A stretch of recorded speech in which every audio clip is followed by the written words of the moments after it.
Shalom, selamat pagi, selamat diberkati oleh firman Allah yang hendak kita baca dan akan kita dengar.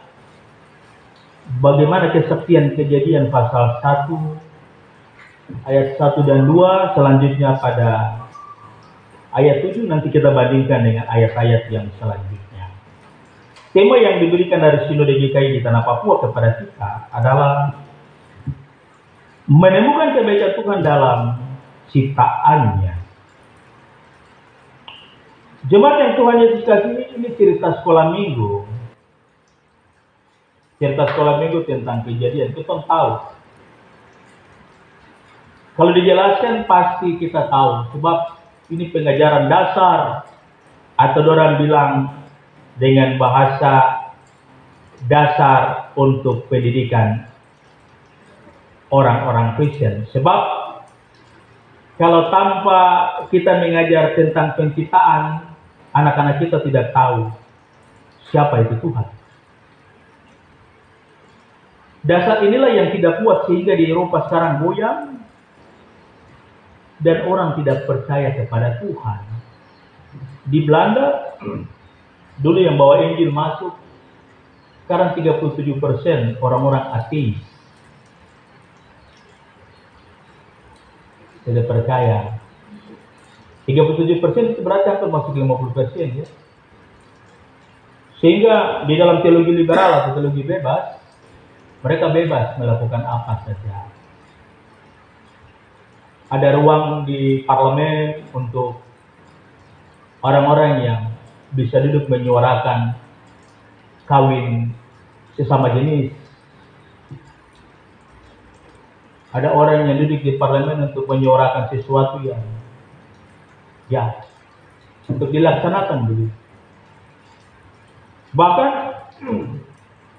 di daerah Eropa Barat Timur, tanggal 1 Desember mereka bikin hari telanjang sedunia. Tanggal 1 Desember, kita orang Papua punya hari yang tidak perlu kita bicara tentang di Eropa udah bikin begitu. Dari pagi jalan begitu setelah pakai baju. Apa pakai baju tuh jalan begitu. Jalan, ada yang naik sepeda, ada yang bikin-bikin drama. Jalan saja. Sampai sore. Sore-sore orang kumpul di satu taman yang besar. Ada pohon terang besar sekali, orang kasih nyala dan sudah orang mulai merayakan Natal pertama. Saya penelitian, saya punya tesis di sana karena saya tulis sejarah, jadi saya harus berangkat ke sana. Saya lihat, saya macam pulang, saya waktu itu 2016, saya bingung sekali. Begini kan? Orang bawa Injil datang baru. Apa dasar sehingga orang bisa melakukan ini? Dasarnya ada ini. Yang tadi saya baca. Kejadian pasal 1, kalau cerita terus pasal 2, waktu itu manusia telanjang. Manusia tidak memiliki birahi. Manusia bebas, tapi ada satu aturan. Allah bilang kok jalan gitu. Adam, kau kasih ajar kau pemain tua begini supaya jangan ini. Barang semua kau makan yang itu tak boleh. Bebas. Di dalam cerita selanjutnya manusia itu kan telanjang. Tidak ada pikiran yang buruk-buruk. Dan ketika manusia jatuh dalam dosa, kemuliaan Allah hilang dan disitulah manusia berdosa. Dosa itu sederhananya bilang melanggar ketetapan yang Tuhan perintahkan. Itu saja sederhana.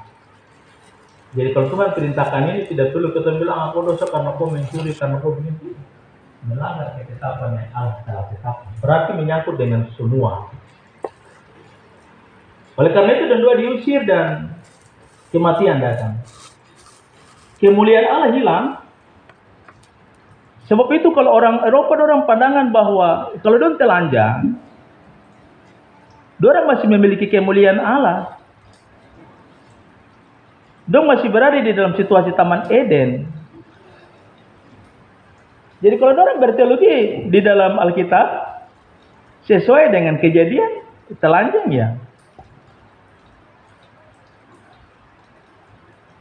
Dorang bebas, sebab ini dorang berpijak dari firman Allah. Coba kita pikir renungkan, benar juga kah? Ada benar kah? Manusia itu kan telanjang. Ketika manusia kemuliaan Allah hilang, di situ baru mulai dosa pikiran, perkataan, dan iblis mulai masuk mengganggu kita. Sehingga yang terbesar adalah persinahan. Allah memberikan sakit-sakit kelamin. GKI rumah sakit di seluruh Indonesia hanya GKI punya saja yang wali hole yang bisa urus orang-orang sakit. Sudah pergi kunjungi di sana, orang sakit kelamin mati di sana. Mereka berpijak dari teologi itu dan mereka lakukan. Aturan gereja kita, sola scriptura itu, Alkitab itu tertinggi. Jadi setiap pendeta atau kita bicara tentang aturan gereja di atas. Sekarang ini kan sosialisasi pembaharuan. Aturan gereja dasar, aturan itu yang dilaksanakan itu apa? Berpijak. Segala sesuatu ditetapkan oleh firman Allah. Kita mengenal 3 sola yang terdiri dari iman, dengan iman, sola fide. Hanya oleh Alkitab, sola anugerah. Dari Tuhan saja sesuai dengan Injil Yohanes. Jadi lewat Alkitab kita bersaksi bahwa kita orang bisa hidup. Jadi ketika keputusan sinode yang ada di atas, klasik dan jemaat di dalam sidang-sidang, kalau dia tidak berpadanan dengan firman Allah digugurkan. Apa itu? Gugur. Oh ini tidak sama dengan firman Tuhan, gugur. Di jemaat juga begitu. Kenapa ketetapan keputusan ini tidak berpadanan dengan firman Tuhan? Kita kasih gugur keputusan yang ada di dalam sidang jemaat, sidang klasis dan sidang sinode. Karena dasar berpijak adalah Alkitab. Itu tertinggi sekali kita. Undang-Undang Dasar Negara Republik Indonesia dan Pancasila merupakan bahan dasar yang mengikat negara ini. Kalau tidak ada dua itu, negara ini kita pecah. Sehingga sampai sekarang orang mau bikin negara ini, negara itu tidak bisa. Sebab kekuatannya adalah Undang-Undang Dasar 45 dengan Pancasila. Yang dilahirkanlah peraturan-peraturan yang ada di dalam undang-undang itu berpijak dari itu. Sama seperti kita. GKI di Tanah Papua bahan dasar untuk melahirkan tata gereja, melahirkan peraturan, pedoman pelayanan, petunjuk teknis. Dari mana? Alkitab. Itu dasar berpijak gereja. Sehingga kalau orang Eropa pakai teologi dari Alkitab, kalau saya bilang begitu, bandingkan. Bisakah tidak? Siapa orang jago yang menentang? Saya pulang saja, saya diam. Ada satu bapak dari Nusa Lau, bapak Manusama yang dah kawal-kawal saya di sana. Pandita Ali Barani kan pulang.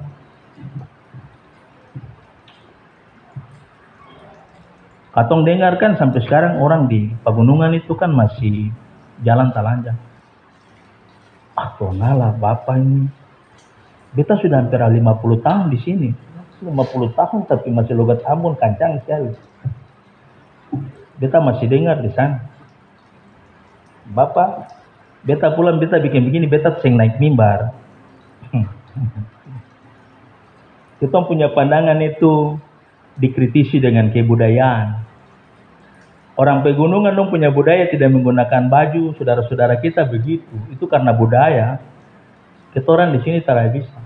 Tidak ada manusia yang tidak bisa tahan kalau tidak melihat manusia itu dia di dalam keadaan ketidak pakai bajuan. Laki-laki perempuan sama, kecuali dia stres dan dia gila. Menurut medis dan biologis kan normal. Toh? Bapak makan itu ya? Iya, jelas. Ini dasar yang sekarang kita mau berbicara tentang bagaimana Kejadian pasal 1 tentang manusia menikmati anugerah Tuhan sebelum Tuhan menempatkan manusia di Taman Eden. Dalam Kejadian pasal 1 ayat 1, 2 dan ayat-ayat yang selanjutnya, sehingga tema merenungkan kebaikan Tuhan dalam ciptaannya. Kita merenungkan kebaikan Tuhan. Pertanyaannya timbul begini. Kalau kita ke satu tempat, kita mau tinggal, baru di situ tidak dipersiapkan segala sesuatu. Misalnya begini, kalau kita pindah di rumah, terus masuk baru caparuni, takaruang dan apa, tidak dipersiapkan, baru kita datang tinggal. Bisakah kita tinggal? Saya dari jemaat ke jemaat, saya dari pertama mahasiswa Fikari sampai saya ini. Setiap saya pergi ke satu jemaat, bahkan saya pindah kembali ke Kokas tapi ditarik kembali. Di Moso saya harus cari rumah, saya cari setengah mati sekali. Saya baru pindah di Koya Tengah, saya harus sedikit bikin, saya harus bawa siapa anak dengan istri, bagaimana rumah ini, majelis dong tidak siap, baru saya pindah masuk. Dong bilang, nggak apa-apa 2 minggu saja. Tapi saya masuk ke dalam rumah itu 2 minggu, mana saya kamar mandi, rumah lagi di gunung, terada air. Saya paksa sampai bulan Desember kita kena mau tempatkan saya untuk Natal pertama. Saya bilang majelis jemaat, bagaimana? Saya sudah hampir 4 bulan dari Agustus kamu serahkan saya. Saya harus Natal pertama dengan kalian, baru saya belum tinggal. Tanggal 8 Desember saya harus turun, karena 18 saya kasih ada sakramen-sakramen. Saya telepon majelis dong kaget. Saya sudah ada di dalam. Tidak ada WC, tidak ada apa-apa, saya tinggal. Dong antar saya turun. Saya bilang, hari ini saya mau keluar dari rumah. Siapkan saya mobil. Dong kaget. Bapak ini begini-begini. Iya memang. Saya tes kamu Desember. Karena waktu itu Yesus itu datang kemari. Dia mau cari tempat. Dia mau melahirkan susah sekali. Dia cari tempat untuk dia mau melahirkan itu susah. Sampai dia tinggal di kandang. Jadi saya masuk Desember ini memang susah sekali, kesulitan. Datang jemput saya, pemuda-pemuda datang dan trek. Caparuni kotor sekali. Oh, terada lampu, terada apa di rumah pastor ya. Kan janji saya 2 minggu baru 4 bulan. Terpaksa saya harus hujan lagi. Tinggal sampai orang turun, bapak ini bagaimana? Sudah tinggal menyimpan barang, saya tidur di atas ini. Saya mau buka kasur basah. Saya turun dari Koya Tengah, turun ke Entrop cari karton. Karton-karton di sampah saya angkat, saya beli nasi bungkus, saya naik. Saya alas karton, saya tidur. Saya bilang siapa itu, mama saya 1 minggu di bawah, saya tidak pulang. Padahal Koya dengan Moso dekat, 1 minggu saya tidur bergumul. Untuk saya mempersiapkan rumah supaya anak dan istri datang. 3 hari saya tinggal di situ. Saya sekretaris jemaat, kebetulan kita dari APO aja. Dia kasih pengumuman dan dia bilang, dia harus tinggal 3 hari di atas. Oh ya begini. Dong pusing. Hati dia bikin sibuk. Saya kerja sendiri. Itu kerusakan di dalam rumah, gelap apa saya tidur. Bikin sampai. Setelah itu, 1 minggu kemudian, hari Minggu saya pimpin ibadah, orang diam. Saya tahu kamu punya karakter, saya hidup dengan kalian. Saya masuk dan terus PW datang bikin bersih, atur baik-baik. Saya datang, saya lihat begini. Hari Minggu sore, malam saya pulang, saya lihat. Oh sudah bikin bersih, berarti saya buat turun siapa anak dan istri. Saya buat turun datang kemari, WC belum siap. Terada air. Saya tada hujan, saya kasih mandi siapa anak 3 laki-laki itu dengan air hujan depan. Ada kulkas yang tidak pakai, saya tada kasih mandi. Istri mau buang air di mana? Sudah, kok ke belakang, ke batu-batu di belakang saja.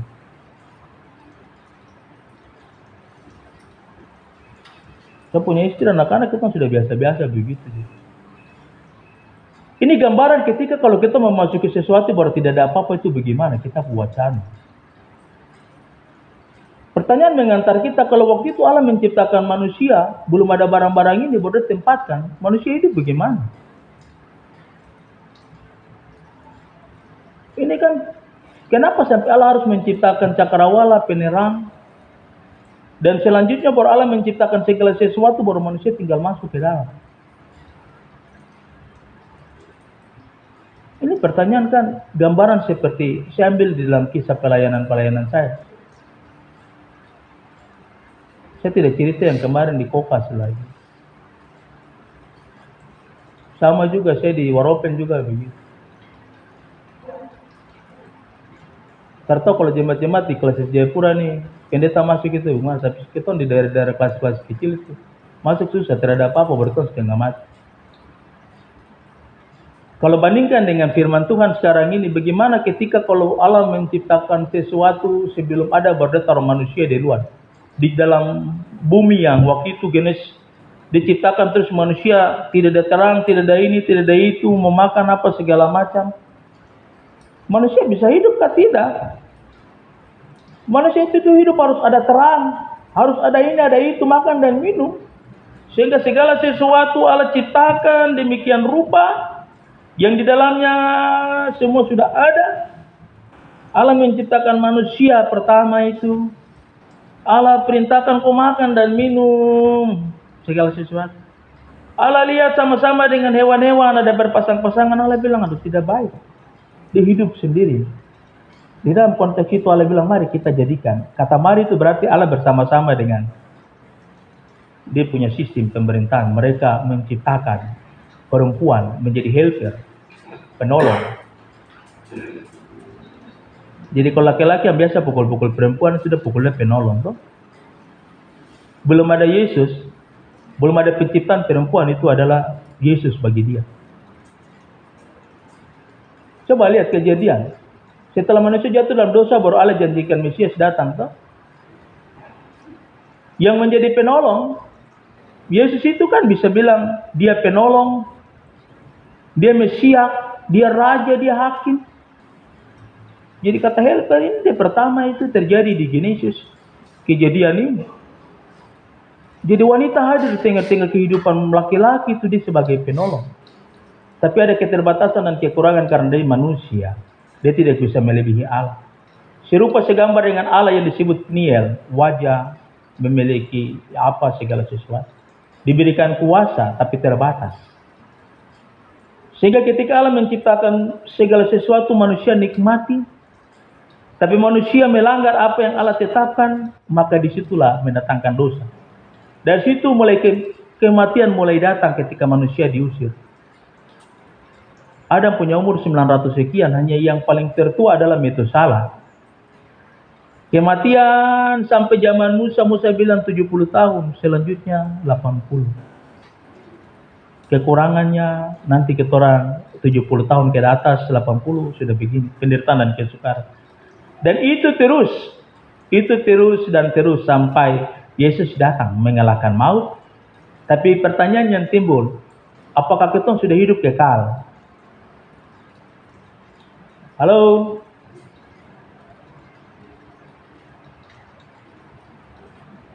Bapak Rumbiak hidup kekal, sudah hidup kekal belum? Saya dengar, sudah? Yo, Bapak Rumbiak, Bapak Semas bilang. Saya dengar di Biak itu, timur itu orang bilang ada. Kita orang masyarakat yang bilang, dengan bahasa dia bilang suanggi. Dong hidup karena dong umur panjang sampai dong jadi kelelawar, dong makan buah. Dan kita dia, saya rela begitu. Dia bilang terkenal itu dengan suanggi Biak Timur ya. Nah itu. Jadi saya dengar begitu orang mau hidup kekal, dong harus berusaha dengan cara-cara sampai ini. Tidak ada kekekalan di dunia, dan kekekalan itu hanya ketika kedatangan Yesus yang kedua kali. Itu yang saya bilang menjadi perenungan bahwa Yesus telah mengalahkan maut, tapi kita sudah hidup kekal kan ada mati. Dalam bulan Juni ini saya dengar keluarga Waimbo, keluarga lain, dan beberapa keluarga saya lihat di Facebook, saya turut berduka cita. Apalagi saya punya murid sekolah minggu yang Kemarin keluarga lain bilang kecelakaan ya. Saya berdoa saja, saya lihat, aduh apa anak-anak sekolah minggu di Pengharapan begini. Itu artinya bahwa masih ada kematian toh? Benar. Sehingga kalau kita mensyukuri berkat dan anugerah Tuhan, kita kembali berkaca untuk melihat kejadian. Memang mati itu sudah wajar dari sana. Hidup dan mati itu di tangan Tuhan. Pengkhotbah pasal 8 ayat 8 bilang, bagaimana manusia tidak dapat menahan hari kematiannya. Sampai sekarang ini, Yesus telah bangkit dan mengalahkan maut. Tapi orang-orang yang mati di dalam Tuhan mengalahkan maut itu beda dengan orang-orang yang mati di dalam maut. Sebab itu kalau kita tidak mensyukuri anugerah Tuhan, kita datang kemari dapat berkat apa, jalan foya-foya, minum mabok apa segala macam, kena kecelakaan, kena ini, bahkan kena penyakit kelamin, mati. Itu mati tidak di dalam Tuhan dan itu maut yang pegang kau. Itu maut, mati di dalam maut. Tapi orang meninggal di dalam Tuhan, maut tidak berkuasa sebab dia mati, dia berjumpa dengan Allah. Dia mati di dalam Tuhan sehingga maut tidak berani datang menjamahnya. Sebab percikan darah anak domba itu telah memercikannya dan memenangkan dia. Karena perbuatan-perbuatan baik semasa hidupnya mengantar dia kepada pintu gerbang. Yang Yesus sampaikan, di mana aku berada di situ juga kau ada. Sehingga di dalam kehidupan sekarang ini manusia masih bergumul terus. Sehingga mengucap syukur, jangan salah gunakan berkat. Sebab segala sesuatu Allah sudah jadikan baik. Yang di dalam kebaikan itu manusia salah pergunakan. Sehingga manusia diusir. Kematian itu datang dan turun-menurun terus. Diutuslah para nabi-nabi sampai kepada Rasul dan kami para hamba-hamba Tuhan, penatua siamas, mengabarkan untuk datang. Sebab ketika Allah menciptakan segala sesuatu, kita nikmati, harus kita mengucap syukur. Sekarang ini, untuk memasuki bulan yang baru, sekarang kita sudah lewat. Bagaimana kita mengucap syukur dengan apa? Misalnya kalau Allah tidak terbitkan matahari, kita dari mana? Hidup gelap dan segala macam. Pengajaran-pengajaran ini mau menggambarkan bahwa di dalam itu harus kita orang mensyukuri kebaikan Tuhan sesuai dengan tema yang diberi. Bagaimana kita mengucap syukur? Sebab dalam Tesalonika bilang mengucap syukur dalam segala hal. Itulah yang dikehendaki Allah di dalam Kristus Yesus bagi kita. Sebab itu memasuki 2023 sampai sekarang, di anak tangga yang keberapa? 183 hari dan sedemikian. Kita masih terus hidup. Dan masih terus hidup. Maut masih ada Bapak Ibu. Meskipun kita orang punya Mesias setelah bangkit. Ini kalau kita salah berteologi dan salah kasih tahu, orang bisa ateis karena begini. Karena orang bertentangan, katanya Yesus bangkit, baru mati masih ada mati. Orang tidak percaya Tuhan. Itu yang dasar-dasar teologi mereka begitu. Tapi saya mau kasih tahu, coba baca di dalam 1 Korintus pasal 15 ayat 26.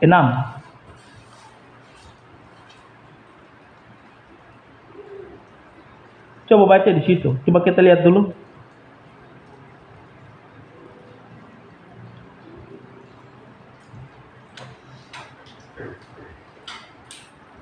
Untuk mengakhiri khotbah.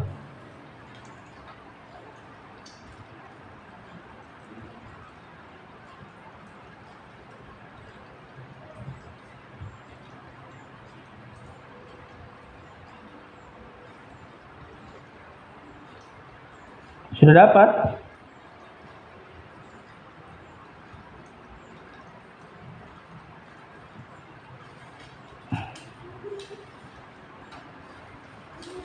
Ayat 24, 25 dan 26. Coba 1 Korintus pasal 23, 24, 25, 26. Satu orang baca, saya dengar.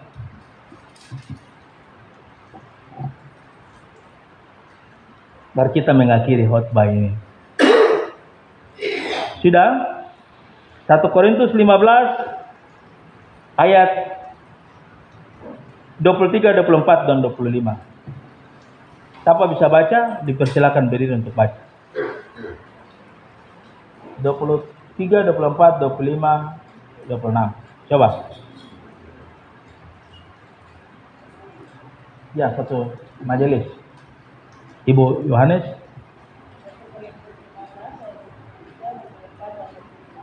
Serta 26. Tetapi tiap-tiap orang menurut urutannya, Kristus sebagai buah sulung, sesudah itu mereka yang menjadi miliknya pada waktu perumpamannya. Kemudian tiba kesudahannya, yaitu bila mana ia menyerahkan kerajaan kepada Allah Bapa, sesudah ia membinasakan segala pemerintahan, kekuasaan dan kekuatan. Karena ia harus memegang perintah sebagai raja sampai Allah meletakkan semua musuhnya di bawah kaki. Musuh yang terakhir yang dibinasakan ialah Allah. Terima kasih Ibu Yohanes. Yang miliki punyanya, terus dia ditugaskan untuk meletakkan segala pemerintah dibawa kepada Allah Bapa di sorga, dan selanjutnya dia harus kalahkan maut, musuh yang terakhir, kematian, dunia baru dan segala sesuatu, sehingga manusia masih hidup terus mati lagi toh. Musuh yang terakhir adalah Yesus harus mengalahkan, sudah di atas kayu salib. Tapi peperangan yang disebut dengan bahasa teologi Hermagedon, peperangan akhir. Jadi ketika kita menikmati cinta kasih Tuhan, mensyukuri hal-hal demikian, ingat bahwa hidup ini seperti mata uang yang di depan itu Soekarno, di belakang itu Bung Hatta. Kematian dengan kehidupan itu sama, jalani sama-sama. Tapi ketika kita mengalami hal itu, pertanyaan yang timbul, kita mati di dalam mana begitu? Biarlah firman Tuhan ini juga menguatkan keluarga yang bulan Juni mengalami hal yang duka. Sebab itu ada giliran. Nanti waktu kita pergi menguatkan. Bukan mudah-mudahan, saya berdoa bulan Juli ini, saya mohon supaya tidak ada. Jangan pendeta pakai toga pergi kubur orang mati. Di mana saya jemaat? Saya masuk, saya yang pertama ketika orang antar saya bilang, Tuhan, saya pakai toga, saya lipat kaki. Tuhan, saya tidak mau untuk saya kubur saya punya jemaat. Dia salah, kada dosa, kada bagaimana dia sakit sampai mau mati. Kalau Tuhan berkehendak maut, tidak boleh mengalahkan. Izinkan dia hidup supaya dia memuliakan Tuhan. Sebab saya juga Tuhan izinkan saya hidup, bersih memuliakan Tuhan. Saya berperang dengan maut. Sehingga saya baru hampir 1 tahun di satu jemaat yang saya baru sekarang mau pindah lagi. Tahun pertama saya datang kemarin langsung 2 orang. Desember itu saya taruh semua nama keluarga dan saya berdoa itu kembali. Sampai masuk sampai sekarang. Di kelas semua orang kami dari 18 jemaat, pendeta-pendeta pakai toga kubur orang. Saya tidak pernah, 2018 saya tidak kubur saya punya jemaat. Sampai saya keluar, hanya pesan majelis. Saya fotokan. Kamu jaga jemaat baik-baik. Selama 6 bulan saya kemarin pimpin ibadah akhir bulan orang ini. Sampai sekarang, walaupun saya sudah keluar tinggal tunggu serah terima.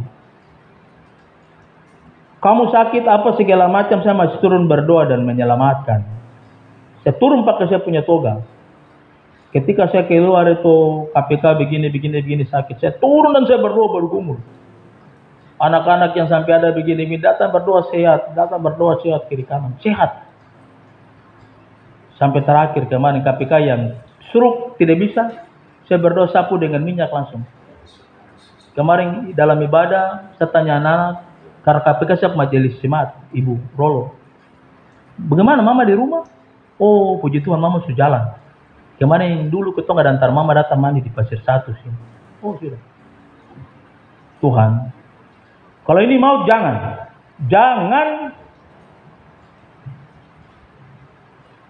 Kalau engkau izinkan, engkau bawa dia supaya ke surga. Kalau maut ini, saya hanya bilang antar dia di posisi aman saja. Saya tidak tahu surga dengan neraka itu Tuhan yang punya. Engkau hakim. Dia biar dia mau berdosa model bagaimana sampai orang bilang begini, dia nanti dia mati neraka. Kalau saya pimpin di sekolah dan orang biasa udah mau mabuk dan anak. Saya bilang saya petugas hanya antar dia posisi aman. Ada kebangkitan jadi nanti baru Tuhan atur dia. Saya mau nanti Tuhan atur dia. Yang penting saya tugas antara posisi aman. Nanti kebangkitan baru nanti Tuhan hakimi dia. Dan saya keluar sampai sekarang begitu. Saya tidak mau. Dan setelah itu saya bilang harus kita menikmati anugerah Tuhan, makan, minum, dan mensyukurinya. Sebab segala sesuatu menegur kita supaya kita kembali untuk melihat ke belakang. Kenapa sampai kita begini dan kita kembali melihat? Oh, ternyata kebaikan Tuhan itu yang sekarangnya. Lewat cermin daripada kejadian ini mengantar kita untuk menikmati anugerah Tuhan. Mari mensyukurinya, sebab segala sesuatu itu Tuhan telah letakkan. Menjadi pengajaran yang terpenting bagi kita adalah kita sebagai orang-orang tua juga untuk mempersiapkan masa depan anak-anak dan segala sesuatu.